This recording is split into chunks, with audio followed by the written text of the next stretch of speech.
Hello बच्चों, आज हम करते हैं वर्कशीट नंबर 34। ये आपकी इस हफ्ते की पहली वर्कशीट है साइंस की। क्लास 10 साइंस के लिए हिंदी मीडियम में हम करते हैं 21 सितंबर की वर्कशीट। तो बच्चों, हमारा जो चैप्टर चल रहा है वो है धातु और अधातु, और आज जो टॉपिक हम करने वाले हैं वो है आयनिक यौगिक। तो आयनिक यौगिक क्या होते हैं, इनको हम जानेंगे। चलिए शुरू करें। आयनिक यौगिक आयनों से बने होते हैं। जैसे कि नाम से पता चल रहा है, तो आयनिक यौगिक जो होते हैं वो आयनों से ही बने होते हैं।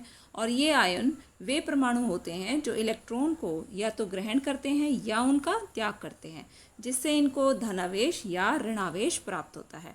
धातु अपनी प्रवृत्ति के अनुसार इलेक्ट्रॉनों का त्याग करते हैं और धनायन बनाते हैं, और उन पर एक धन आवेश होता है, जबकि अधातु इलेक्ट्रॉन को ग्रहण करके ऋणायन बनाते हैं, उन पर ऋण आवेश होता है। इनको समझे एक बार अच्छे से हम चार्ट से।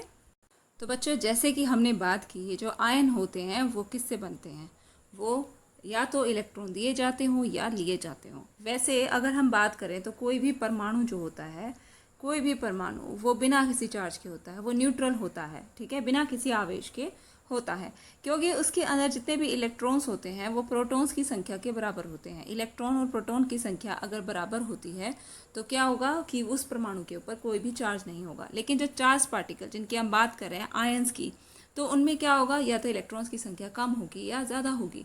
तो इन्हें हम कैसे करेंगे, जो मेटल्स होते हैं, जो धातुएं होती हैं, वो ज़्यादातर क्या करती हैं,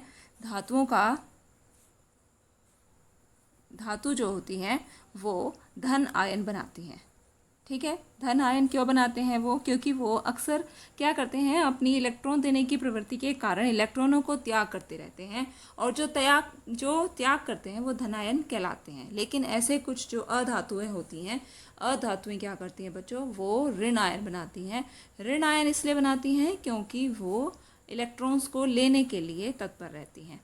अब क्यों ये इलेक्ट्रॉन्स लेने देने का काम करते हैं, तो ये बच्चों क्या होता है कि जो मेटल्स और नॉन मेटल्स होते हैं वो अपने नज़दीकी, जो उनके नज़दीकी इनर्ट गैस होती है, नोबल गैस जो होती है, जो किसी के साथ भी रिएक्शन नहीं करती, उसके विन्यास के लिए तत्पर रहते हैं, ताकि उसका विन्यास इनको मिल जाए और ये बिल्कुल नॉन रिएक्टिव हो जाए, है ना।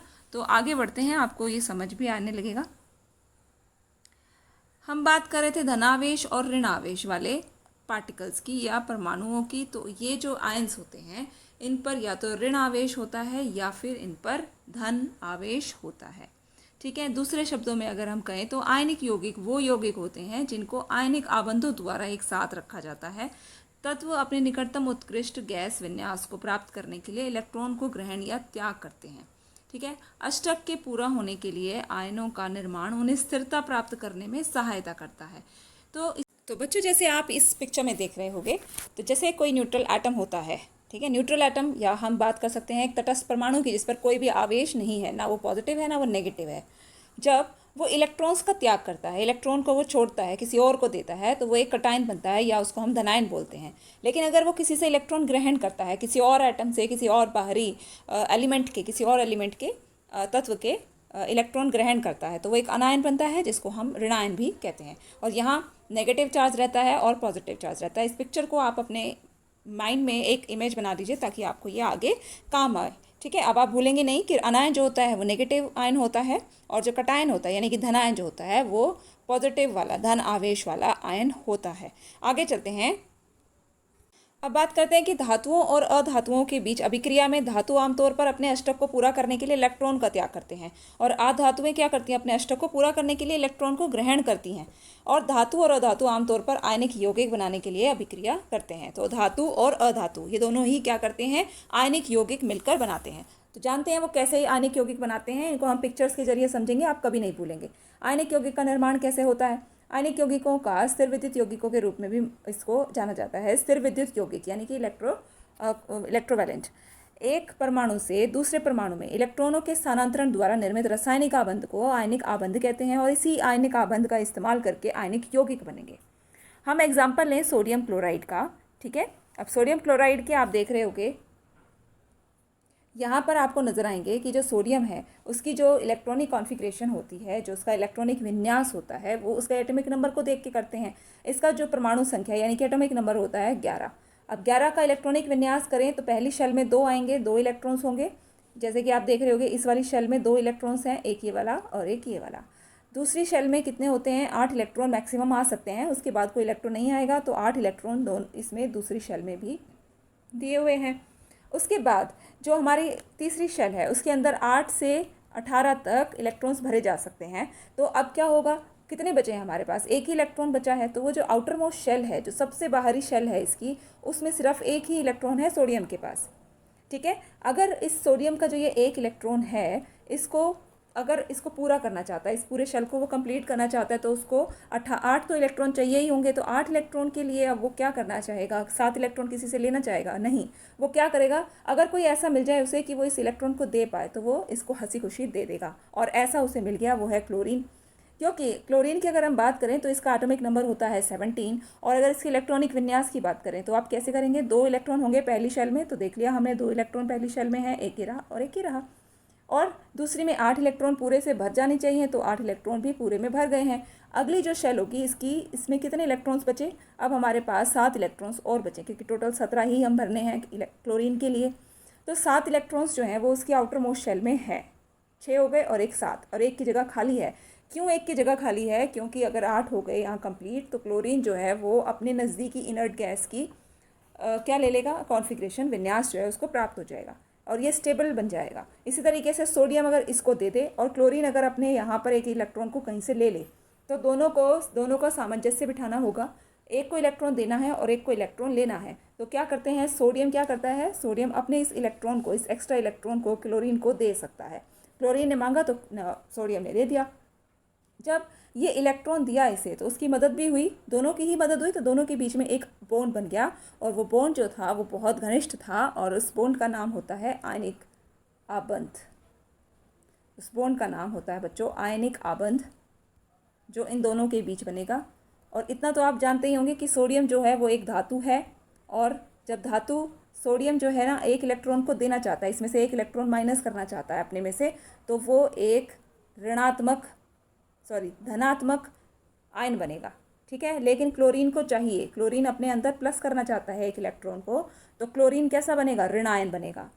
ठीक है, और ये धातु है और क्लोरीन एक अधातु है। एक धातु और अधातु के बीच में जब ऐसे इलेक्ट्रॉन का ट्रांसफर होने की वजह से कोई बंध बनता है, वो आयनिक बंध कहलाता है।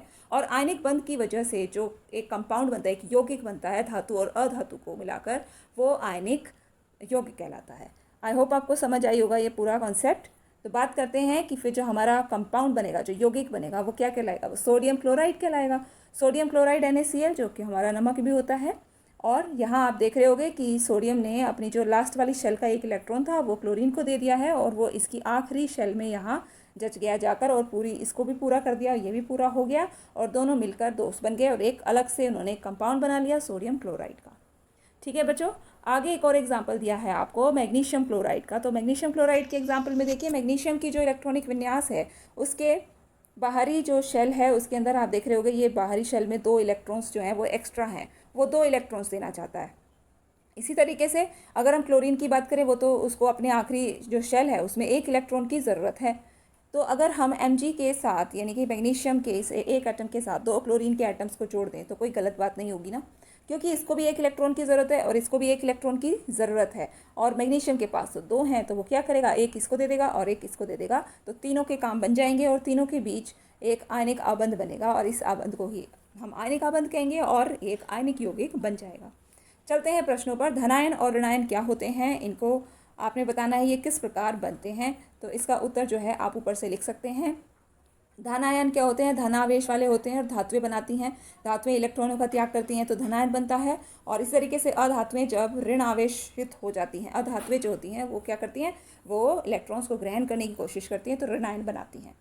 तो ये बनते कैसे हैं, ये आप यहाँ से लिखेंगे कि धातु अपनी प्रवृत्ति के अनुसार इलेक्ट्रॉनों का त्याग करते हैं, धनायन बनाते हैं और धनावेश लगता है उन पर। इस तरीके से अधातु इलेक्ट्रॉन ग्रहण करती हैं, ऋणायन बनाती हैं और ऋणावेश होता है उन पर। ये हो गया आपका उत्तर नंबर 1। अगला जो प्रश्न है, आयनिक आबंध किस प्रकार बनते हैं। तो आयनिक आबंध बच्चों यहाँ से आप लिखेंगे इसका उत्तर, धातुओं और अधातुओं के बीच अभिक्रिया। धातु आमतौर पर अष्टक पूरा करने के लिए इलेक्ट्रॉनों का त्याग करती हैं, और अधातुएं अष्टक को पूरा करने के लिए इलेक्ट्रॉन ग्रहण करती हैं। और इसी तरीके से धातु और अधातु आमतौर पर आयनिक यौगिक बनाने के लिए अभिक्रिया करते हैं, और इसी बीच जो ये बंध बनता है इनके बीच में, वो आयनिक आबंध बनता है।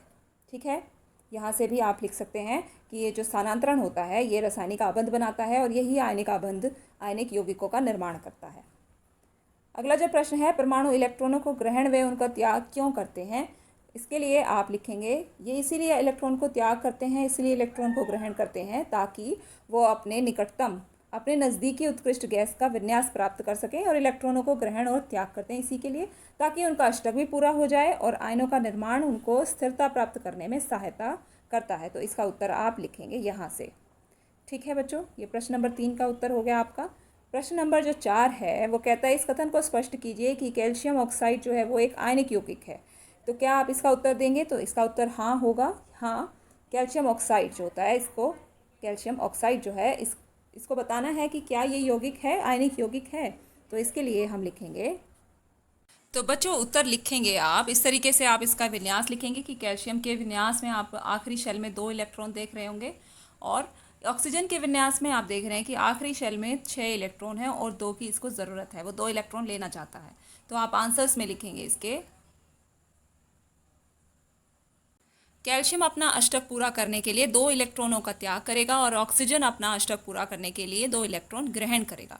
कैल्शियम और ऑक्सीजन के बीच इलेक्ट्रॉनों के स्थानांतरण के कारण आयनिक आबंध एक आयनिक यौगिक का निर्माण करता है जो कि कैल्शियम ऑक्साइड कहलाता है। तो आप इस तरीके से इसका उत्तर लिखेंगे। चलते हैं अगले प्रश्न पर। अगला जो प्रश्न है वो कहते हैं कि इलेक्ट्रॉन स्थानांतरण द्वारा सोडियम क्लोराइड के निर्माण की व्याख्या करनी है। सोडियम क्लोराइड किस तरीके से बनता है? तो ये भी हमने डिस्कस किया कि जो बच्चों इलेक्ट्रॉन का जो स्थानांतरण है, यहाँ सोडियम में कितने इसके इलेक्ट्रॉनिक विन्यास है, आप एटॉमिक नंबर 11 दिखा के इसका इलेक्ट्रॉनिक विन्यास दिखाइए। और इस तरीके से क्लोरीन का जो है एटॉमिक नंबर 17 होता है और इलेक्ट्रॉनिक विन्यास होता है 2, 8, 7। उसके बाद आप इन दोनों के बीच में आबंध जो बनेगा इस तरीके से शो करेंगे। अगर आप इसको इलेक्ट्रॉन डॉट स्ट्रक्चर से दिखाएंगे तो आप ऐसे लिखेंगे। तो यहाँ पर आपको नज़र आएगा कि इलेक्ट्रॉन्स जो हैं वो किस तरीके से पहुँचे। यहाँ पर आप देख रहे हो कि सोडियम का जो एक एक्स्ट्रा इलेक्ट्रॉन था वो कहाँ पहुँच रहा है, वो क्लोराइड के आखिरी शेल में पहुँचेगा और यहाँ पूरे हो जाएंगे 8 इलेक्ट्रॉन। तो यहाँ इसकी जो आप लिखेंगे कैसे, सोडियम जो है वो प्लस आयन रहेगा और क्लोरीन पर नेगेटिव रहेगा, ऋण आयन रहेगा ये। ठीक है, तो आप इस तरीके से भी लिख सकते हैं और डायग्राम आपको दिया ही हुआ है, वो आपको बनाना है। ये आपकी वर्कशीट थी, तो इसको आप करिए। अगर कोई डाउट है तो कमेंट बॉक्स में लिखिए। अगर आपको समझ आया है तो ज़रूर लाइक कीजिएगा और कमेंट में भी मुझे बताइएगा। थैंक्स फॉर वॉचिंग बच्चों, मिलते हैं नेक्स्ट वीडियो में।